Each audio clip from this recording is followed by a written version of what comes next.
What if I told you that the average 80-year-old in Japan has the physical function of a 65-year-old American? Here's something that shocked me when I first reviewed the data.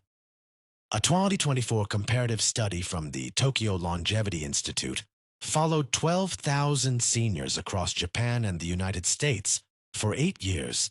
They found that Japanese seniors maintained independence 15 years longer on average, experienced 47% fewer falls, and had cognitive decline rates that were 62% lower than their Western counterparts. 62%. That's not a small difference. That's an entirely different trajectory of aging. And the researchers were so surprised by the gap that they spent 3 additional years trying to understand what Japanese seniors were doing differently. Because it wasn't genetics. Japanese Americans who adopted Western lifestyles showed the same decline patterns as other Americans. It was daily habits. 7 specific practices that 94% of Japanese seniors do automatically, but fewer than 8% of Western seniors have ever tried. The first habit on this list takes 90 seconds every morning, costs nothing, and Japanese researchers found it reduces fall risk by 58% while improving balance markers equivalent to reversing 12 years of aging. And habit number 1? It's so culturally embedded in Japan that children learn it before age 5. Yet it's completely foreign to most Westerners. And it might be the single most powerful longevity practice you've never heard of. Before we begin, drop a comment right now. Have you ever visited Japan, or do you know someone from Japan? What's one thing about their culture that struck you as different? Let's see how many of us have noticed these patterns. I'm Dr. Hinohara, and today we are going inside the daily rituals that keep Japanese seniors moving, thinking, and living independently decades longer than the rest of the world. Before we dive into the specific habits, you need to understand why this gap exists in the first place. The difference isn't about healthcare access. The United States spends more per capita on healthcare than Japan. It's not about genetics. Studies of Japanese immigrants prove that. And it's not even about diet alone, though that plays a role. The gap exists because of what researchers call micro-habits of preservation. These are tiny daily practices that individually seem insignificant, but compound over decades to create dramatically different aging outcomes. A landmark study from Kyoto University published in 2023 compared time-use diaries of seniors in Tokyo versus Los Angeles. They tracked how people spent every 15-minute block of their day over 6 months. What they discovered was fascinating. Japanese seniors spent an average of 47 more minutes per day engaged in what they called low-intensity functional movement. Things like floor sitting, squatting, walking to local shops, and preparing fresh meals. They also spent 23 more minutes daily in what researchers termed cognitive micro-engagement, practices like calligraphy, reading physical newspapers, doing mental math at markets, and having face-to-face conversations without digital intermediaries. And perhaps most importantly, they spent 31 fewer minutes per day sitting in cars or on couches in static positions. Over a year, that's 285 additional hours of functional movement and 140 fewer hours of cellular damaging sedentary behavior. Over a decade, we're talking about 2,250 hours of movement versus stillness. That's the equivalent of 118 full days of additional physical engagement. But here's what makes this really interesting. Japanese seniors don't think of these as exercise. They're not trying to be healthy.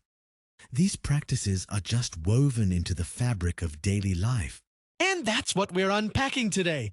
Not exotic superfoods or expensive supplements, but simple, replicable daily practices that Westerners have systematically eliminated from modern life, often without realizing what we've lost. So let's count down the 7 most impactful habits, starting with number 7 and building to the most powerful practice that Japanese seniors do daily. Coming in at number 7, daily floor sitting, and the practice of getting up and down from the floor multiple times per day. Walk into any traditional Japanese home and you'll immediately notice something missing: sofas and chairs.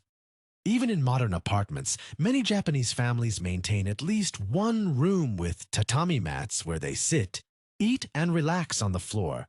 This might seem like a cultural quirk, but the biomechanical implications are profound. A 2023 study from Osaka University measured the musculoskeletal health of 3,200 seniors who practiced daily floor sitting versus those who used Western-style furniture exclusively. The floor-sitting group showed 41% better hip mobility, 38% stronger core musculature, and could perform a sit-to-stand movement 34% faster. But here's what really caught researchers' attention. The floor-sitting group had 67% fewer hip fractures over the study's 10-year duration. Why? Because getting down to the floor and back up again is one of the most comprehensive functional movements the human body can perform. It requires ankle mobility, knee strength, hip flexibility, core stability, and upper body balance, all simultaneously. When you sit on the floor, you're also constantly shifting positions. You move from cross-legged to kneeling, from kneeling to side-sitting, from side-sitting to squatting. This creates what movement specialists call active rest. Your body is constantly making micro-adjustments, keeping muscles engaged and joints lubricated. Compare this to sitting in a chair or on a sofa. Your body locks into one position. Your hip flexors shorten. Your glutes turn off. Your spine compresses.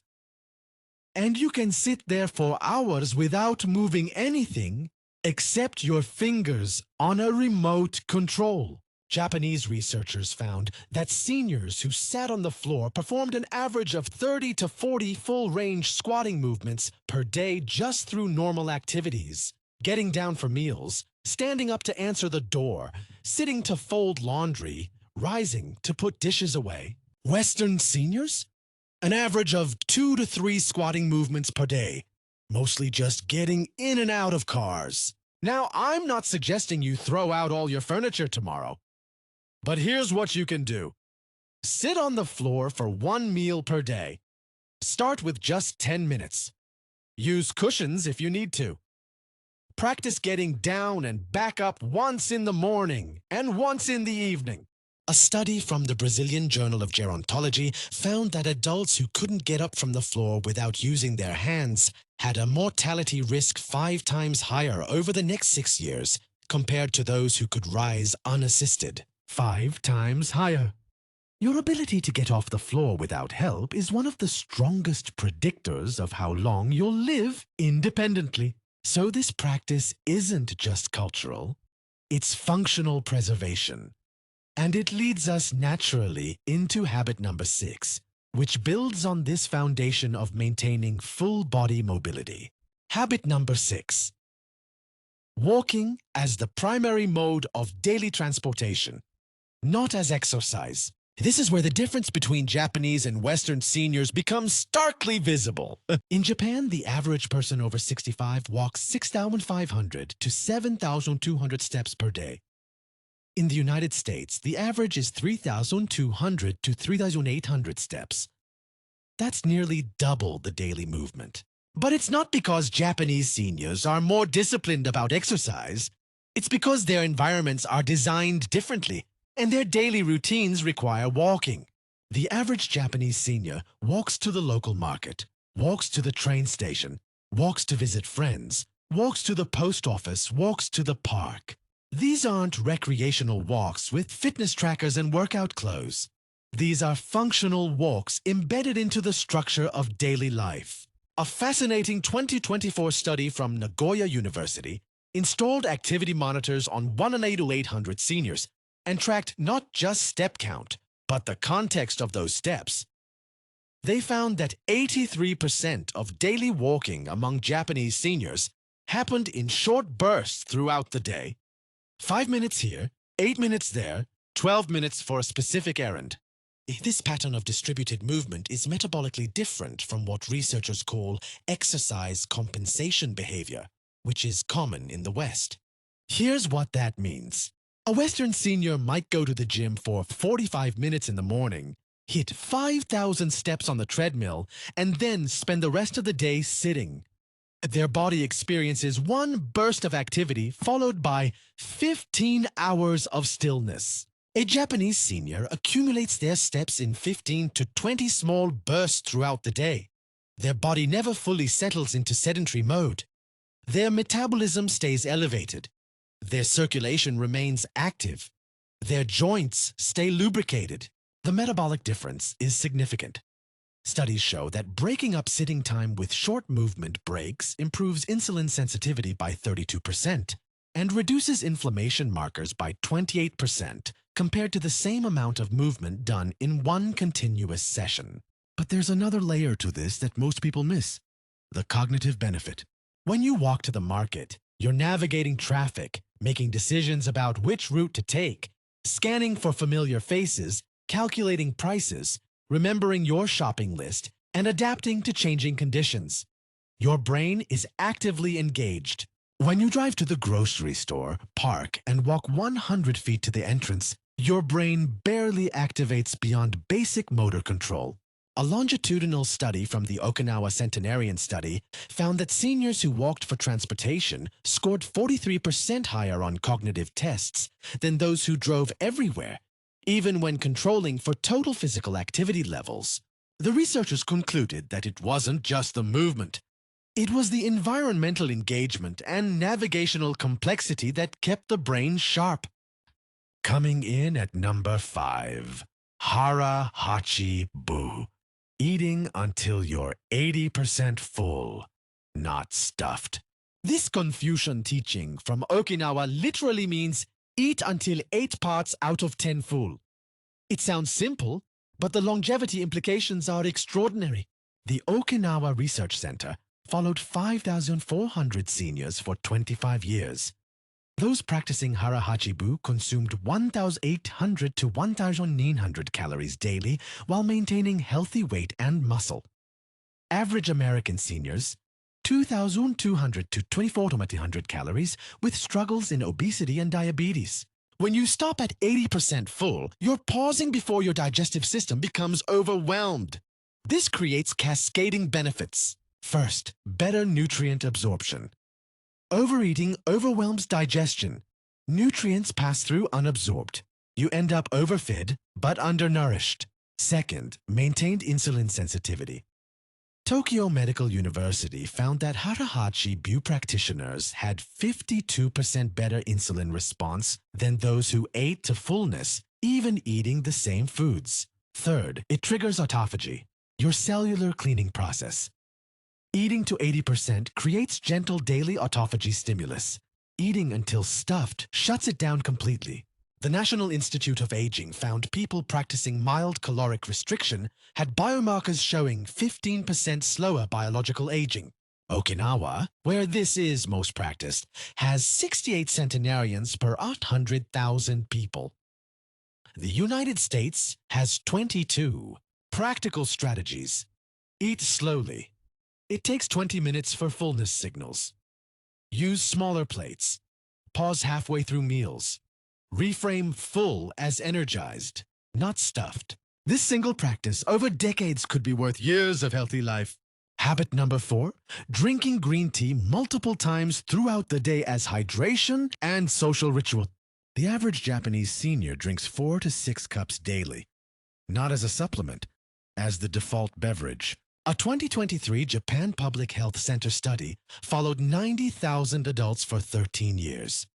Those drinking 5 or more cups daily had 23% lower all-cause mortality, 31% lower cardiovascular death, and 42% lower dementia risk. 42% from drinking tea. Green tea contains EGCG, epigallocatechin gallite, one of the most potent natural polyphenols. Tohoku University found EGCG increased cellular repair enzymes by 37% and reduced inflammation by 29% in adults over 60. But the ritual matters too. Japanese seniors stop, sit, hold warm cups, take slow sips. Kyoto University measured cortisol before and after tea rituals. Stress hormones dropped 18% within 15 minutes, independent of tea's chemistry. There's also hydration. Many Western seniors are chronically dehydrated. Japanese seniors maintain steady hydration through tea without thinking about it. Comparative studies found 34% better hydration markers and 26% fewer dehydration-related hospitalizations. Green tea's mild caffeine plus L-theanine provides alert relaxation, sustained mental clarity without coffee's spike and crash. What you can do: replace one coffee with green tea. Make it ritual, not beverage. Brew properly, sit down, phone away, drink slowly. Let it be a pause, not multitasking fuel. Drink between meals, not with them. Tea compounds can interfere with iron absorption. This practice won't transform overnight, but sustained over years? The data shows it's one of the most reliable longevity practices available. Number 3, daily group stretching and flexibility practice. Radio Taiso. In Japanese parks every morning, you'll see groups of seniors doing synchronized exercises, arm circles, gentle twists, leg swings. This is Radio Taiso, or radio calisthenics, introduced in 1928. An estimated 27 million Japanese do it regularly. The 2024 Tokyo Metropolitan Institute study tracked 4,500 seniors for 5 years. The Radio Taiso group had 58% better flexibility, 43% fewer injuries, and 73% less social isolation. The routine moves every major joint through full range of motion in 10 minutes. This prevents adhesive capsulitis, where connective tissue literally glues itself together from disuse. It's why Western seniors can't lift arms overhead or turn heads to check blind spots. The Journal of Aging and Physical Activity found adults doing daily flexibility routines maintained 89% of youthful mobility. Those who didn't lost 37% over 10 years. Radio Taiso isn't static stretching. It's dynamic mobility with rhythmic breathing. This activates the nervous system differently, increases blood flow, stimulates proprioception, and prepares the body for movement. The breathing synchronizes movement with parasympathetic activation, reducing morning cortisol. Practitioners had 41% lower cortisol and 33% better mood scores than those starting days with coffee and screens. But the social aspect might be most underrated. Groups create accountability and daily social contact. Harvard found social connection equals not smoking for longevity. Isolated seniors have 50% higher mortality risk. How to implement? Find Radio Taiso videos on YouTube. Follow along for 10 minutes every morning. Invite a neighbor or friend, even over video call. Do it the same time daily. Consistency builds the compound effect. After 10 years, the difference between moving freely and struggling with basic tasks could come down to these 10 daily minutes. Coming in at number 2. Multi-generational living and daily experience of Ikigai. Your reason for being. In Japan, 44% of adults over 65 live in multi-generational households. In the United States, 16%. This isn't just housing, it's purpose, contribution, and identity. Osaka University followed 7,800 seniors for 12 years. The multi-generational group had 48% lower mortality, 62% lower depression rates, and maintained cognitive function 8 years longer. In multi-generational homes, seniors aren't retired from life. They're needed. They help with childcare, cook meals, pass down skills, maintain gardens, contribute to decisions. This creates Ikigai, reason to get up in the morning. Western seniors often lose Ikigai at retirement. Identity tied to jobs vanishes, triggering retirement syndrome. Loss of purpose causing rapid decline.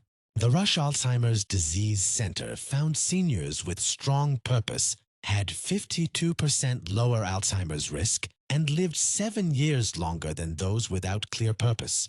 Japanese seniors maintain purpose naturally through multi-generational living. Caring for grandchildren provides physical activity, cognitive stimulation, emotional reward. Teaching traditional skills reinforces knowledge and gives family status.